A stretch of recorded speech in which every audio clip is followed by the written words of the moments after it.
Ни средството за дезинфекција не ги расчисти дилемите на локалната опозиција во Општинскиот совет за успешноста во работата на јавното предпријатие ИСАР за втората половина од минатата година. За нив, во поднесениот извештај се провлекува стратешка грешка.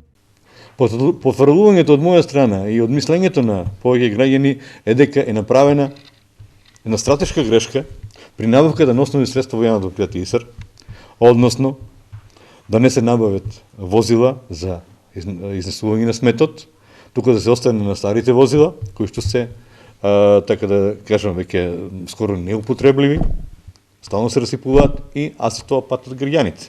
За уздрав на тоа се набави метларка која кошта 80.000 евра, која што по мене во овој момент не е потребна. Во овој, тоа го рековме и минатата година, тоа ќе го кажеме и сега.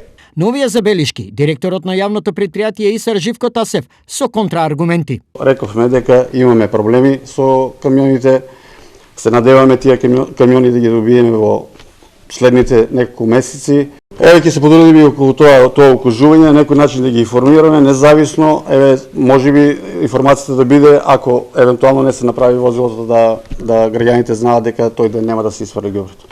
Во однос на водоснабдувањето, ИСАР во овие 2 години доста вложуваше и мислам тука место за толкова голема критика нема, бидејќи уште во првата година, во 2018 година, имавме избушено 2 нови бунари кои дава 35 литри во секунда нова вода.